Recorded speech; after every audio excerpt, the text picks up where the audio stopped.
सो hey guys, आज हम बात करेंगे आईटी सेक्टर में कामकाज करने वाली एक बेहतरीन पेनी सर के बारे में, जिसमें पहले तो हमें सिर्फ कंसल्टेशन देखने को मिल रहा था, बट अब हमें सर में अच्छी खासी तेज़ी देखने को मिल सकती है।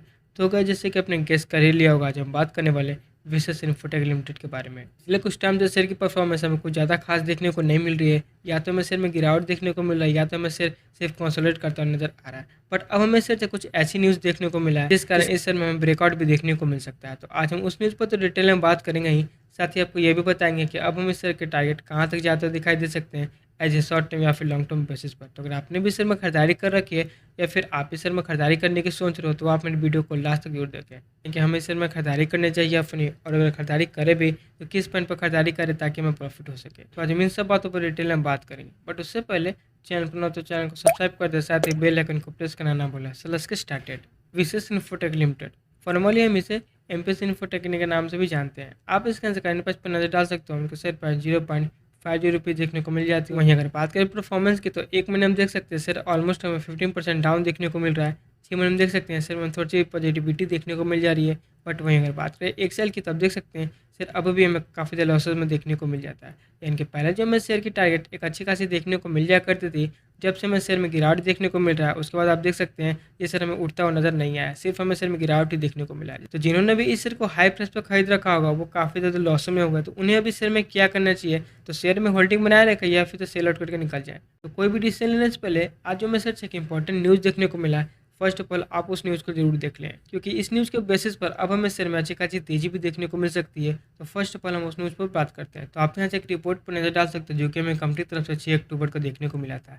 इस रिपोर्ट में हमें पेमेंट से रिलेटेड कुछ अपडेट भी देखने को मिल जाती है। जैसे कि आप सभी को पता ही होगा कि कंपनी पर हमें काफ़ी ज़्यादा कर्ज देखने को मिलता था, और साथ ही कंपनी ने बहुत सारे बैंक्स और इंडिविजुअल इन्वेस्टर से भी काफ़ी ज़्यादा लोन उठाए हुए था। कंपनी उस पेमेंट को धीरे धीरे पे आउट कर रही थी। ऑलमोस्ट हमें कंपनी की तरफ से सारी पेमेंट देखने को मिल जाती है, सिर्फ एक पेमेंट बची हुई थी। आप देखें तो इस रिपोर्ट में हमें इसी पेमेंट के रिलेटेड एक अपडेट देखने को मिला है। कंपनी का जो total financial indebtedness short term या फिर लॉन्ग टर्म डेट हमें 30 करोड़ का देखने को मिलता था, कंपनी ने इस डेट को क्लियर कर दिया। यानी कि पहले जो कंपनी के पास हमें 30 करोड़ का डेट देखने को मिलता था, कंपनी ने इस डेट को क्लियर करके अब ये कंपनी पूरी तरह से डेट फ्री कंपनी बन चुकी है। यानी कि इस कंपनी के पास अब हमें एक भी रुपये का कर्ज देखने को नहीं मिलता है, जो कि हमें काफ़ी अच्छी न्यूज़ देखने को मिल जाती है। और यही वो हमें शानदार न्यूज़ देखने को मिला है, जिसके कारण अब हमें शेयर में अच्छी खासी तेजी भी देखने को मिल सकता है। इस कंपनी का सबसे बड़ा ड्रॉबैक हमें यही देखने को मिलता था कि कंपनी के पास हमें काफ़ी ज़्यादा कर्ज देखने को मिल रहा था, जिस कारण इसके शेयर प्राइस हमें लगातार सिर्फ टूटती हुई नजर आ रही है। बट अब इस कंपनी ने अपना साइड डेट को क्लियर कर दिया, जिसके कारण अब हम इसके फंडामेंटल में भी अच्छी खासी ग्रोथ देखने को मिल सकता है।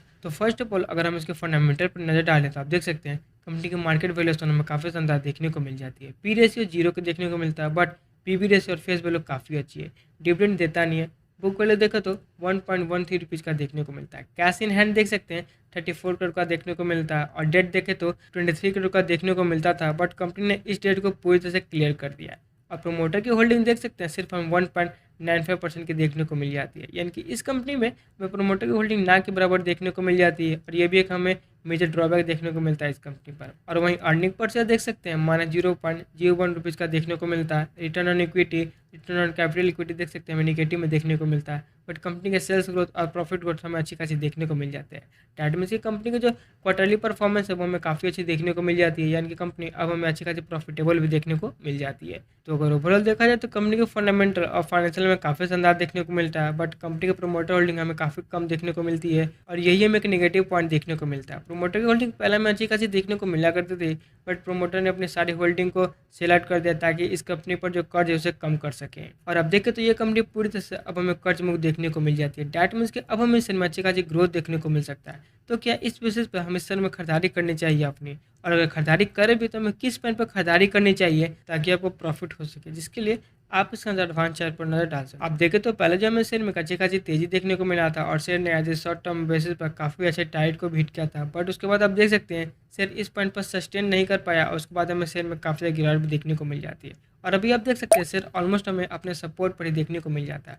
तो अगर आप इस शेयर में खरीदारी करना चाहते हो, तो आप इस पॉइंट पर खरीदारी कर सकते हो और कुछ टाइम तक होल्ड कर सकते हो। ये सर आपको अब ऊपर जाता हुआ दिखाई दे सकता है, क्योंकि हमें कंपनी की तरफ से अच्छी खासी न्यूज़ देखने को मिला, और इसका पॉजिटिव इंपैक्ट आपको शेयर प्राइस पर देखने को मिल सकता है। तो अगर इस शेयर में तेजी आती है और ये अपने 0.60 रुपीज़ के रेजिस्टेंस को ब्रेकआउट करता है, तब तुम इसका टारगेट ₹1 तक जाते हुए दिखाई दे सकते हैं, जो कि तो आप चाहो तो इस पॉइंट पर खरीदारी कर सकते हो और कुछ टाइम तक होल्ड कर सकते हो। डेफिनेटली ये सर आपको as a short term basis पर भी काफ़ी अच्छी रिटर्न बनाकर दे सकता है। मैं ये तो नहीं कहूँगा कि सर आपको तुरंत यहाँ से ₹2 या फिर ₹3 तक जाता हुआ दिखाई दे सकता है, बट अगर आपने इस शेयर में 1 से 2 महीने भी होल्ड कर लिए तो डेफिनेटली आपको शेयर से 30 से 40% तक रिटर्न तो इजीली मिल ही सकता है।